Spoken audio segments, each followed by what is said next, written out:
नाटक के अंदर जो पार्ट प्ले कर रहे हैं, जी, परमात्मा हम सबको व्यक्त में होते हुए भी अव्यक्त स्थिति का अभ्यास कराते हैं। जी, अव्यक्त माना फरिश्ता स्थिति, जी, डबल लाइट स्थिति, जो व्यक्त भान से परे है।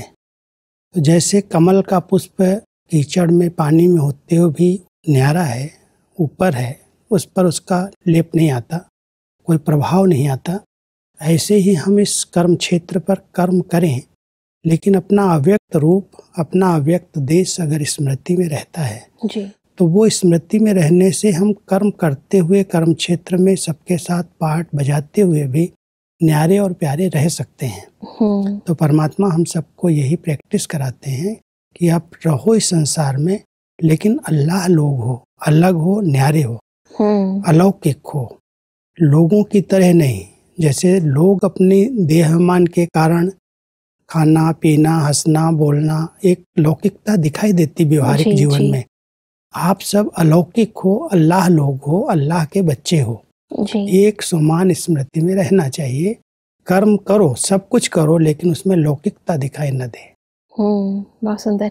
फिर सब परमात्मा कहते हैं कि प्रीत बुद्धि और विपरीत बुद्धि दोनों के अनुभवी हो, इसलिए आप लोग मुख्य स्लोगन लिखते भी हो, विनाश काले प्रीत बुद्धि पांडव विजयंती और विनाश काले विपरीत बुद्धि विनश्यंती।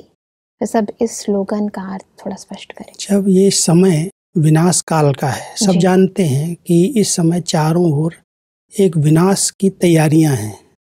प्राकृतिक आपदाओं के द्वारा भी अचानक विनाश हो रहे हैं, और साथ साथ एटॉमिक एनर्जी इतनी अधिक मात्रा में तैयार है, तो किसी समय भी विनाश काल आ सकता है। जी, लेकिन इस विनाश काल के समय जिनका प्यार, जिनकी प्रीति परमात्मा के साथ है, उनकी विजय, इसलिए कहते हैं विनाश काले प्रीत बुद्धि विजयंती। और प्रीत पांडवों की गाई हुई है। पांडव जिनकी प्रीत परमात्मा के साथ थी, एक के सिवाय, परमात्मा के सिवाय और किसी भी सहारा किसी देहधारी का उन्होंने नहीं लिया। जबकि कहते हैं पांडव 5 थे जी, और कौरव अक्षोणी सेना थी, हाँ जी, फिर भी उनका एक निश्चय था कि हमारे साथ भगवान है, इसलिए विजय हमारी निश्चित है, कुछ भी हो जाए। तो उसी प्रीत के आधार से विनाश काले उनकी विजय हुई। जी, और जो विनाश काल के समय विपरीत बुद्धि हैं, जो भगवान को नहीं मानते, उनके साधनों को सब कुछ मानते हैं, जी, संसार को ही सब कुछ मानते हैं, लेकिन जो इसका क्रिएटर है उससे प्रीति नहीं है, तो उनका विनाश काले जैसे विनश्यंती माना ऐसा विनाश होता है जो परमात्मा की याद में नहीं रह सकते, विजय नहीं होती, हार हो जाती। बहुत सुंदर। फिर सब परमात्मा कहते हैं कि इस स्लोगन को सारे दिन में अपने आप से लगाते हो कि कितना समय प्रीत बुद्धि अर्थात विजयी बनते हैं और कितना समय विपरीत होने से हार खा लेते हो। जब माया से हार खाते हो तो क्या प्रीत बुद्धि हो? प्रीत बुद्धि अर्थात विजयी। तो जब दूसरों को सुनाते हो कि विनाश काले विपरीत बुद्धि मत बनो, प्रीत बुद्धि बनो, तो अपने को भी देखते हो कि इस समय हम प्रीत बुद्धि हैं या विपरीत बुद्धि हैं। अगर प्रीत परमात्मा से सच्ची है तो माया से कभी हार नहीं हो सकती। अगर विपरीत बुद्धि है, माना उनसे प्यार टूट गया, योग टूट गया, जहाँ प्यार है वहाँ योग है, याद उसकी नेचुरल बनी हुई है, तो परमात्मा हम सबको यही स्मृति दिलाते हैं कि सारे दिन की दिनचर्या के अंदर कितनी बार अपने संकल्पों में भी माया से हार होती है। बोल और कर्म की बात अलग है, लेकिन संकल्पों में भी अगर व्यर्थ संकल्प अटैक कर रहे हैं, विकल्प आ रहे हैं, जो संकल्प श्रीमत के विपरीत हैं वो उठ रहे हैं, माना हमारी माया से हार हो रही है। और जब हार हो रही है तो परमात्मा से प्रीत नहीं है। अगर परमात्मा से सच्चे दिल की प्रीत है तो विजय हुई पड़ी है। कोई भी ऐसा व्यर्थ संकल्प, बोल, कर्म या कोई भी माया का वार हो, उसमें हम विजयी हो जाएंगे। तो मतलब सारा दिन हमें चेक करना है कि एक भी व्यर्थ संकल्प, कोई भी नेगेटिव संकल्प आता है, माना परमात्मा से प्रीत की कमी है।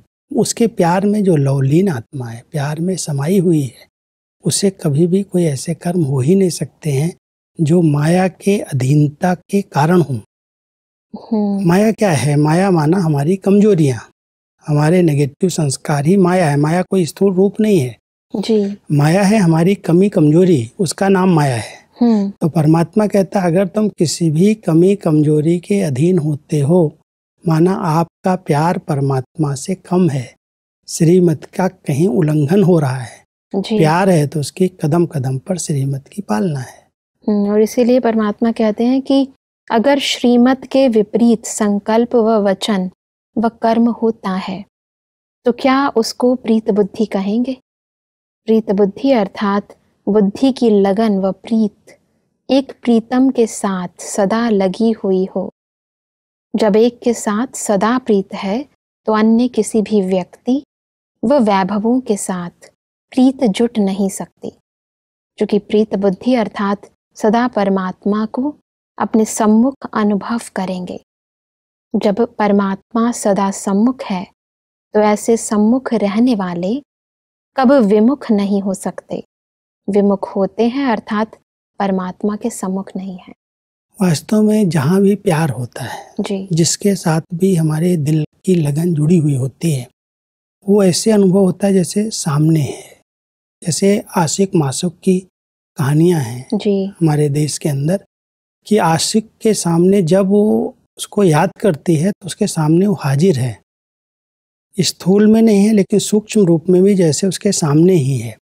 तो जब परमात्मा को हम सब ने अपने सर्व संबंधों से अपना माना, अपना प्रीतम समझा कि वही मेरा सच्चा प्रीतम है और उसको ही मुझे याद करना है, तो जब परमात्मा से प्यार अटूट है तो जब भी उसको याद करेंगे तो सामने आ जाएगा।